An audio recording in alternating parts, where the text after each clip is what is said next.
Verse 1793 by Lori Halls Anderson. Chapter 9. Chapter 9, September 2nd, 1793. He's the best physician that knows the worthlessness of most medicines. Benjamin Franklin, Poor Richard's Almanac, 1733. I stood dumbly while grandfather knelt by mother's side. She's alive, he said. Take her feet, Maddie. We must get her inside. Eliza screamed as we carried mother through the front door. She dropped a clay pitcher on the floor. It shattered into bits. Is she? She was overcome by the heat, said grandfather. She'll be fine after a short rest. That's all she needs, a short rest. Mother didn't open her eyes until we tucked her into bed. She looked around in confusion. You fainted, Eliza explained. It's what you get for working too hard, added grandfather. I waited for mother to throw off the quilt and scold us. Instead, she shivered. I'll sleep a few minutes, and then I'll feel better, she said, patting my hand. Go downstairs, Matilda. Be useful. Something was desperately wrong. Mother was sleeping in the middle of the day. I wanted to stay and watch over her, but Eliza and grandfather shooed me out of the room. There was no time to argue. A customer banged through the front door and called for something to drink. Nothing went right that afternoon. The coffee urn leaked. The biscuits burned in the oven. I dropped an entire drawer of tea leaves on the floor. The gentlemen were all quarrelsome and fractious. I snuck upstairs once, but mother still slept. Eliza gave me what for when she caught me. As I cleared the dirty mugs off the last table, grandfather stood deep in conversation with Mr. Rowley. I motioned to Eliza. Isn't he a doctor? I asked. Eliza shook her head. Not a proper physician, but he sees sick folk and prescribes medicines. All the real doctors are down on Water Street. It's been a terrible day there. They say bodies are piling up like firewood. I don't believe it. Shush, said Eliza. I heard it at the society. If Reverend Allen said it, you can believe it's the truth. Here they come. Grandfather introduced Mr. Rowley. I curtsied. Mr. Rowley here has vast experience treating female complaints, said grandfather. He'll get Lucille back on her pins in no time. I had my doubts. His hands were uncommonly dirty and he smelled of rum. It seemed immodest to let a strange man into our bedchamber, but grandfather and Eliza showed him in to see the patient. I followed close behind.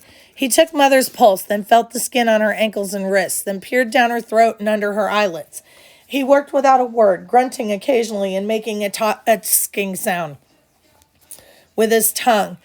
Mother did not wake. I wanted to throw a bucket of water in her face. It was against the laws of nature for her to lie in bed with the sun so high. At last, Rowley rose from the bed. We waited for him to speak like a congregation, expecting the minister's benediction. It is not yellow fever, he said. Grandfather sighed in relief. But Dr. Rush says yellow fever is spreading everywhere, Eliza said. Dr. Rush likes to alarm people, Mr. Rowley replied. There's a great debate about this pestilence. Yesterday, a physician I shall not name diagnosed yellow fever in an elderly woman. Her family threw her into the street. She died, but she didn't have yellow fever. It was all a mistake. I use the diagnosis sparingly, and I assure you there is no fever in this house. Grandfather beamed. See, Matilda, I was right. We have no cause to run out of the city like children scared by a ghost. Lucille will be scolding us by sunrise, he chuckled.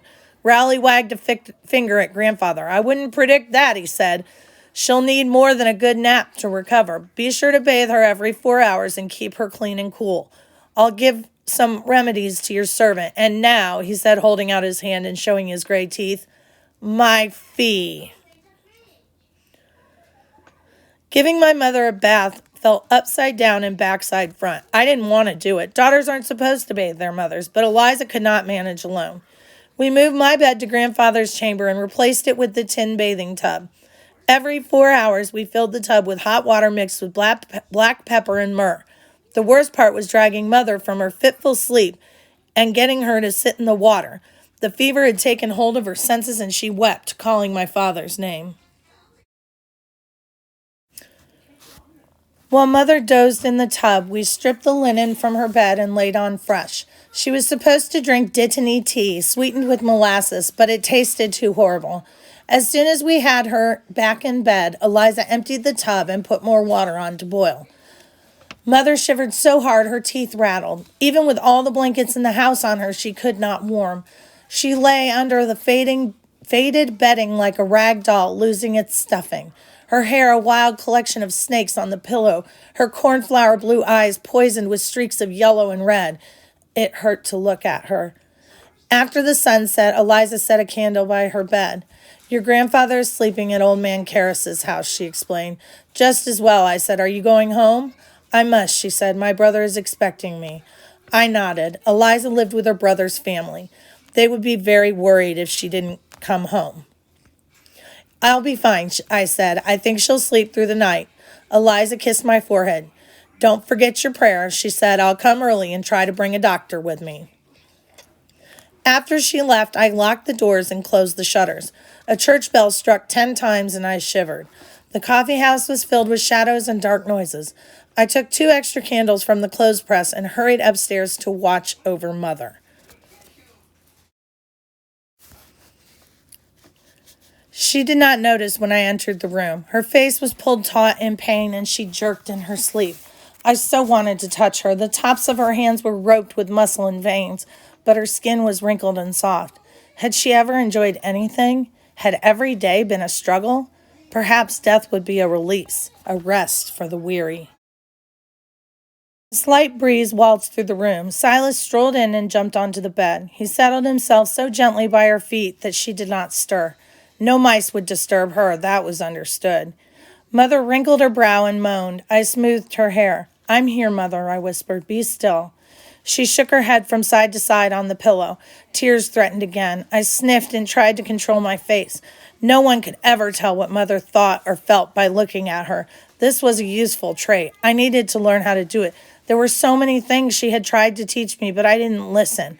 I leaned over to kiss her forehead. A tear slipped out before I could stop it. I quietly sat beside her and opened my psalm book, praying for deliverance, or at least the dawn.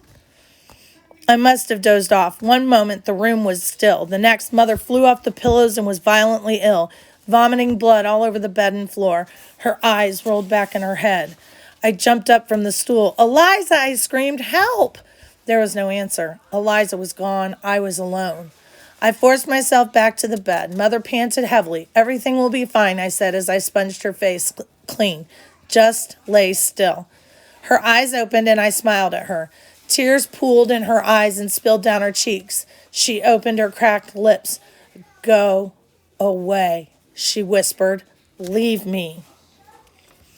I recoiled as she leaned over the bed and retched a foul-smelling black fluid onto the floor. Oh, stop. Please stop, I begged. Leave me, Mother shouted in a ragged voice. Leave me. Go. I tried to help her back onto her pillows, but she pushed me away and shook her head. Go away, she repeated. I ran sobbing to the window. Breathing in the fresh air helped calm my stomach. The houses along the street were shuttered tight and dark. I had to help her. She was depending on me. Let me clean you up, I began as I turned away from the window. You'll feel better in a clean shift. Maybe a bath. Would you like a bath again? She was breathing as fast and heavy as a runaway horse. Her hand fumbled along the mucky sheet until it found the small book of Psalms I dropped. I'll put some water on to boil. Mother threw the book weakly at my head. Out, she croaked. Don't want you sick. Go away.